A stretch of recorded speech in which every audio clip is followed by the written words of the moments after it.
Gangsta Williams, at With Us Podcast, Talk Your Talk. And guess what I got with me, y'all? Wow, this is your boy Diesel. You already know what it is. They know what it is? Yeah, they know what it is. Okay. Hey, yeah, y'all, I done had an interesting 2 weeks.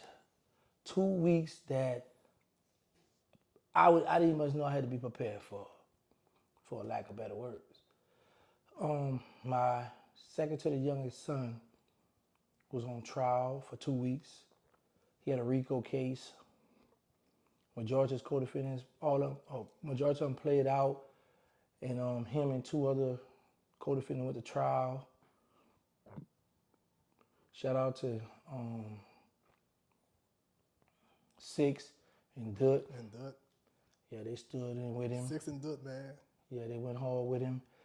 You know the crazy part about it? Because I heard that even the news was saying that everything was going in my son's favor. Yes. And his, in their trial, in the favor of them, until the little girl Bree testified.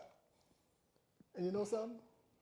When they came with the verdict, I saw a teardrop in your eyes, man. What that was for? Man, because it was like, I was already prepared because I already know how the feds work. And, right. Once the little girl admitted to lying on Dut before the grand jury, she admitted to lying on Dut under oath. But they made her tell the truth, you lied.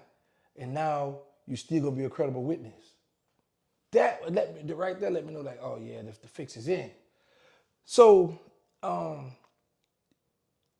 just to see my son, like, man, this is my baby over there, man, that touched me because I couldn't even must be prepared for that. And then I thought back on how my mother witnessed me get sentenced to a life sentence, how she was coming to court. And now it's like me and his mother going to court for him. Man, that touched me, man. I looked at his mother still strong. I got a little teary-eyed because I'm like, man, my baby. But I'm not naive as well, you know what I'm saying? I know what goes with the street life, so, but he helped me be strong because I was looking at him, he looked at me like, smiling like, I'm gonna call you. I Like, seen that, I seen that. And I remember telling my mom, like, man, I'm gonna call you. I'm like, man, it's crazy. And let me tell you what's even crazier. Is that a word, crazier? Crazier? No, I never heard of that. Well, crazier. What you heard it or did? Because you tried to thought about it anyway. I heard people use it. I don't know if I ain't selling the dictionary. Well, can you look it up? Yeah, I mean, don't worry about it. So anyway, what's crazy is I was 23 years old when I got locked up by the feds. Okay. He was 4 months old. Wow. He was 22 years old when he got locked up by the feds. And now he's 27. That's one more thing I wanted to ask you, though. I seen you talking to the victim's family, the mother of the guy that got killed. Yeah, cause she out the project. And it's like both of us lost our child now. Well, actually, she said it because I just gave her a hug, like, she was there to get justice for her child. I was there to support my child. That's right.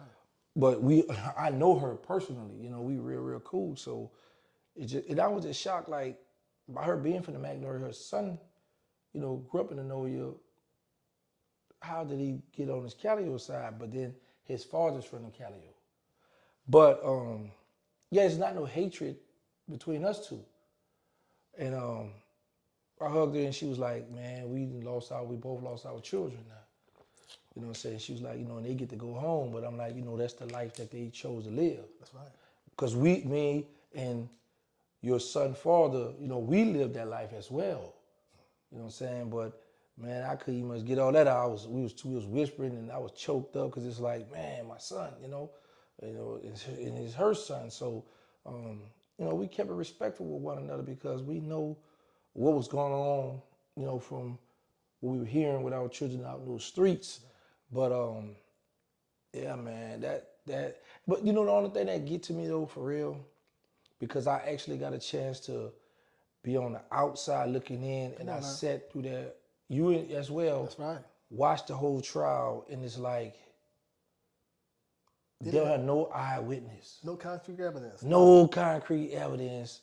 It's just the little girl saying, my son told her he did this, and the other dude's coming from jail saying, well, he told me he did this, That's right. and that's it.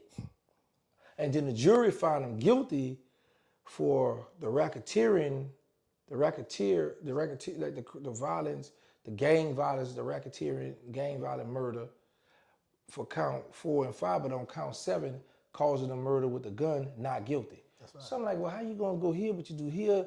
And, you know, I was like shocked about that, you know what I'm saying? But like, the mother jumped up like, man, I was shocked she jumped. She like, all these guilty verdicts, all these guilty, and there's no evidence. That's right.